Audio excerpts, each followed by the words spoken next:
The GREENVALE General Hospital is down the road by the lake. It's too far to walk. Come on, get in the car. If I'm riding in a car, George, I prefer to be the driver.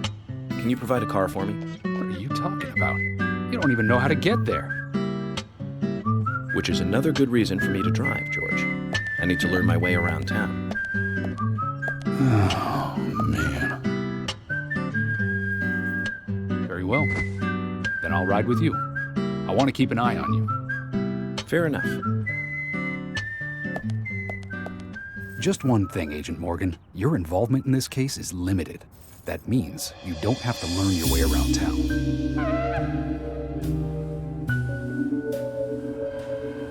George, we'd better get moving. The hospital closes at 2100.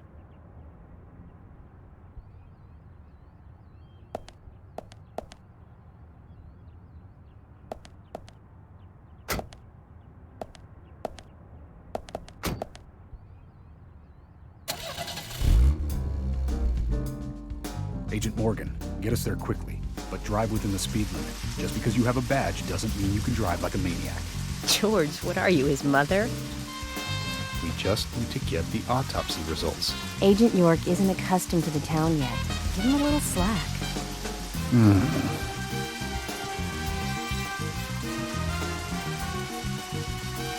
Well then, Agent York, let's get going.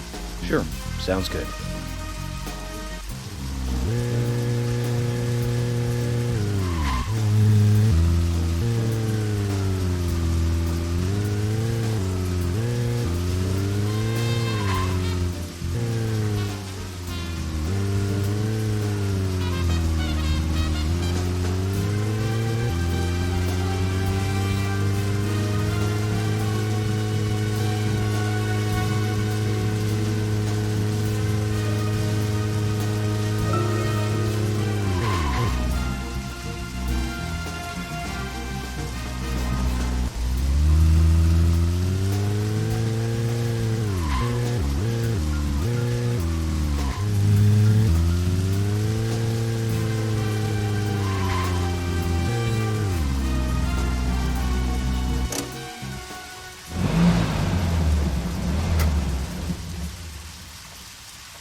If you're wandering off, then we'll go on ahead.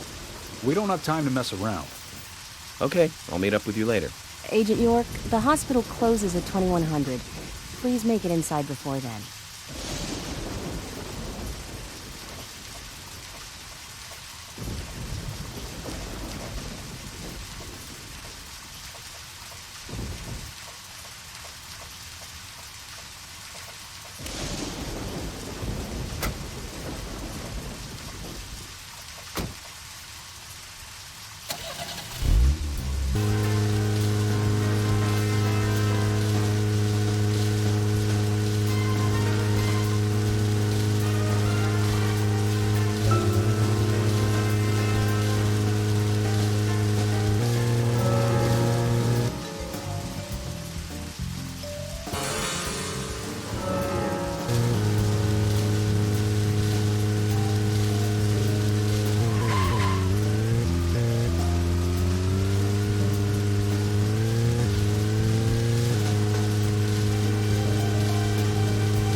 Zach, is there something here that you want to check out? They told us to be there before 2100, but don't worry about that. Let's do whatever you want to do.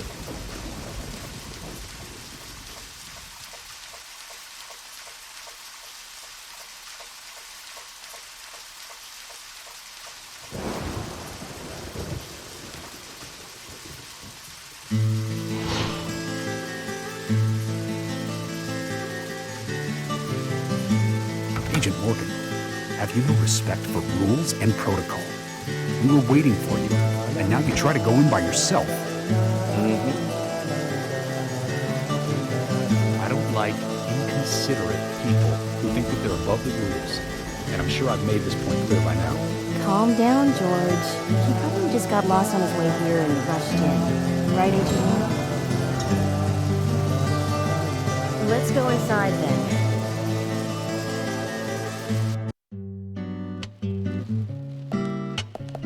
Hello, Sheriff.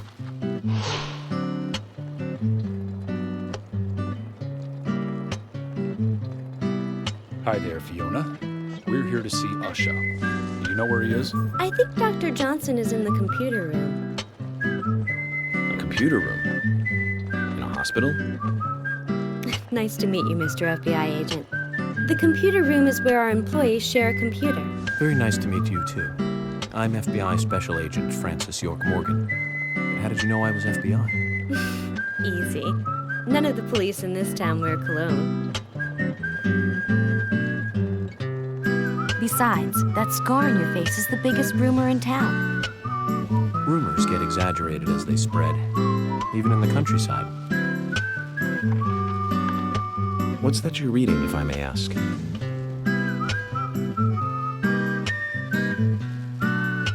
You haven't heard of this yet? It's a recent bestseller mystery. It's set in the U.S., a small traditional North American town close to the Canadian border. A peaceful, traditional place. However, that peaceful town is shattered by a terrible crime, the murder of a local girl. And that incident causes grief and sadness to everyone in town. But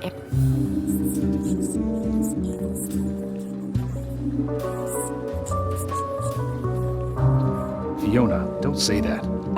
Sorry, I shouldn't have said that. With Anna dead and all. Don't worry. Books are written to entertain, and it's good you're enjoying it. What we're faced with here is a terrible crime committed in a real world. Much different from that of a novel. So there's no need to apologize. Thank you, Agent York.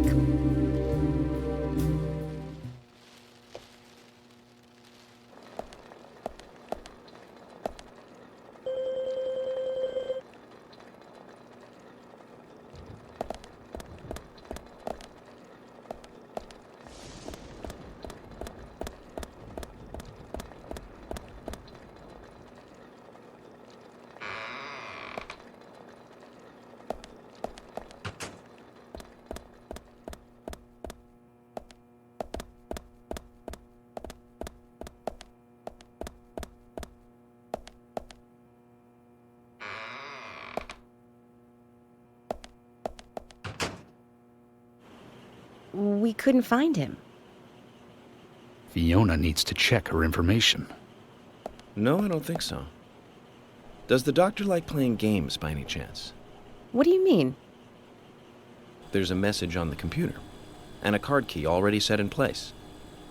The king passes the rook and meets the bishop. The knight takes a pawn along for the queen. What does that all mean? It's a simple puzzle. Zach, let's take him up on his challenge. You can do this, right?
The doctor awaits below with the deceased.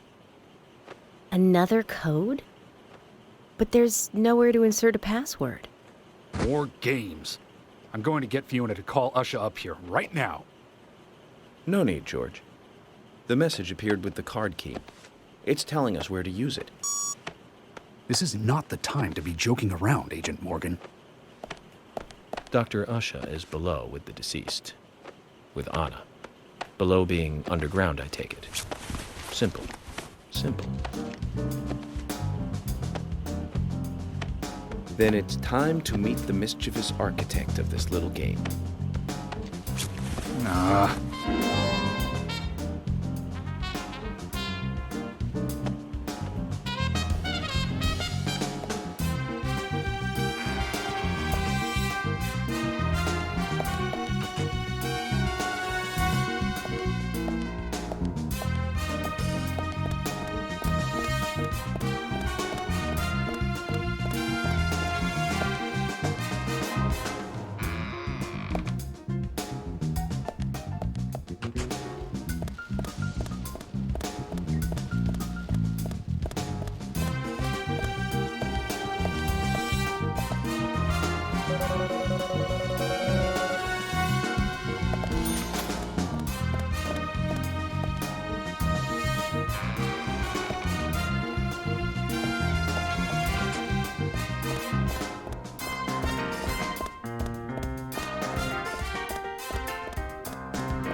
Usha, sorry to keep you waiting.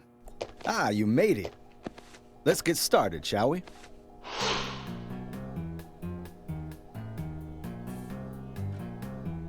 This is Agent Morgan from the FBI. Nice to meet you. I'm Usha Johnson, the doctor in this hospital. FBI Special Agent Francis York Morgan. Please call me York. Everyone calls me that. Very well, Agent York. Are you a forensic practitioner? Let's just say I've dealt with corpses before. That battle of wits, by the way. Did you create that yourself? I just wanted to see if our FBI agent could handle the task. I see. Well, it was pretty fun. Oh, I'm glad you liked it. We don't have much time. We need those autopsy results.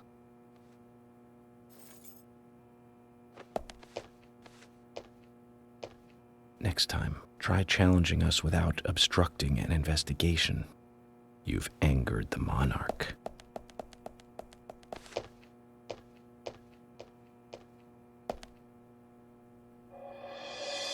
From the onset of rigor mortis, the stiffening of the muscles, the time of death is estimated to be between 20 and 2200 hours. That's still quite early for such a crime to take place. Note that there are 2 exterior wounds, pressure marks around the neck, and a long cut running from chest to abdomen. Blood marks on her right hand tell us she was hit something round.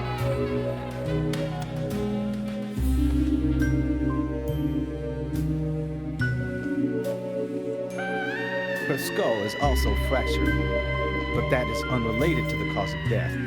It probably happened to her after she was killed.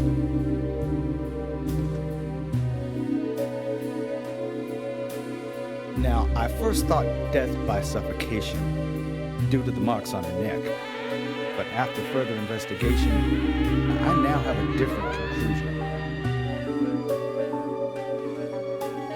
The direct cause of death was loss of blood from the wound.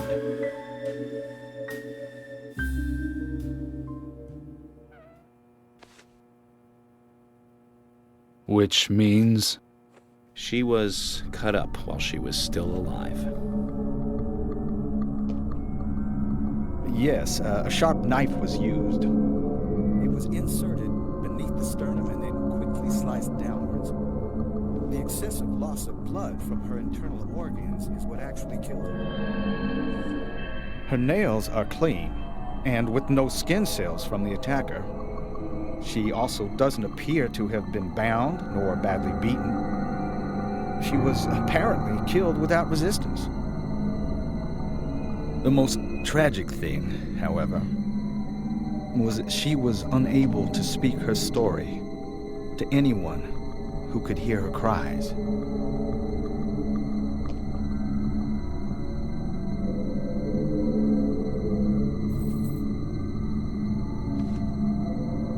The perpetrator cut out Anna's tongue. Well, I believe she was drugged first to phase her consciousness, and then the killer killed her. Now, the killer most likely has a deep, traumatized past concerning women. He probably cannot converse with them normally. Cutting out the tongue suggests a very lonely individual. Either that or a truly hardcore sadist. He must get off on watching women suffer, especially when they can't answer back. Now, he watched as the blood pumped from her body, as she gradually grew cold. A case in Seattle in 1985 was much like... Usha, please, limit your report to your findings as a doctor. Criminal profiling is my job.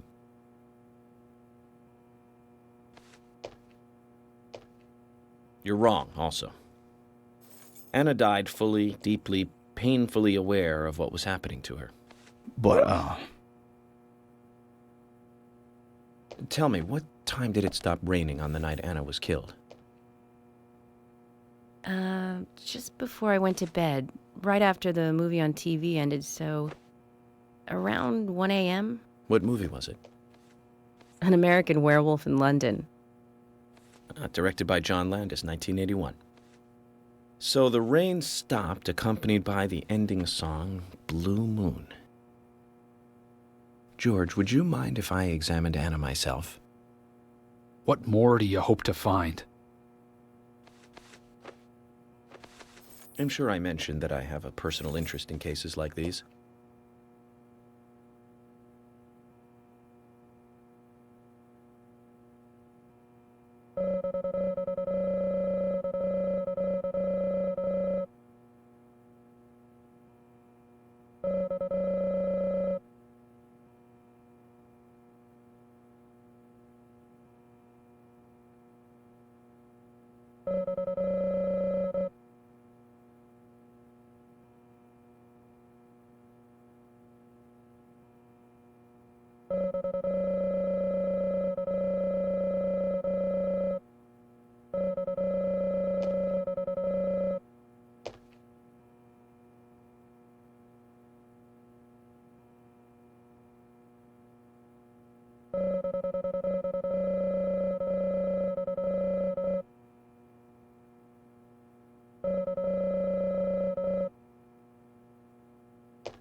From her lack of resistance, I'd say that Anna's injuries happened very quickly.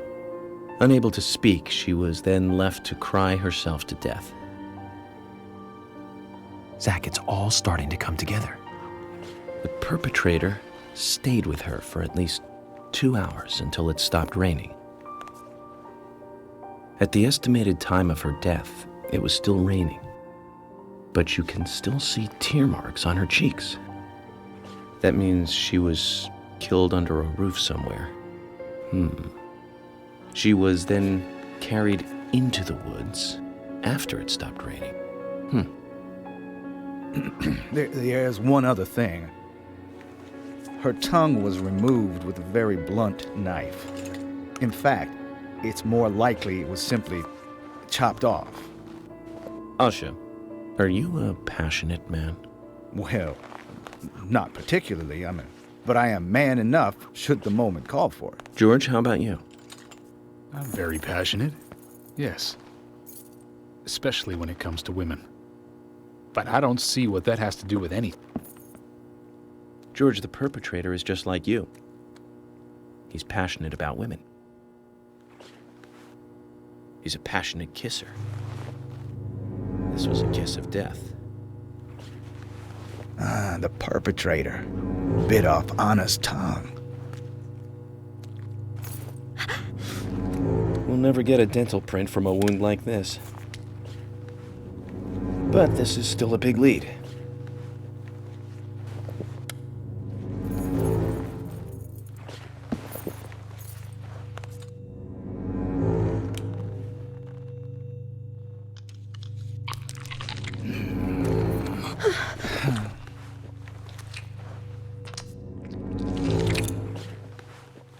Jackpot, Zach. A shame, but our old-time all-American sightseeing tour just came to an end. This case is now under the jurisdiction of the FBI. I'm assuming command. I'll need you to assist me in the investigation. What in the hell do you mean, Agent Morgan? I know I said I was passionate, but you can't think I did this. That's not why I'm assuming command, George. You're a suspect just as much as every other passionate man on Earth. Let me show you something.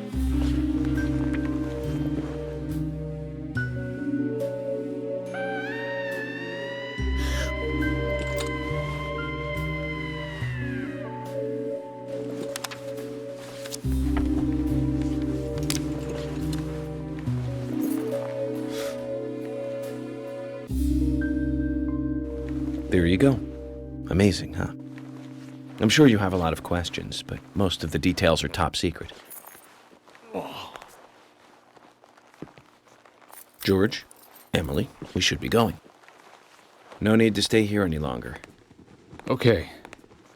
I have to sign the release. Just give me a moment. Very well. I'll go on ahead. I can't take it any longer down here.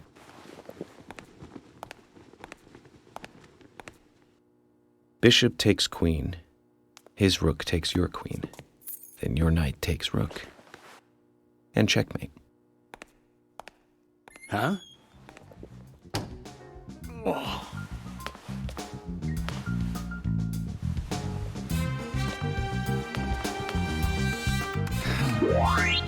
My first victory in the Grandmaster ranking.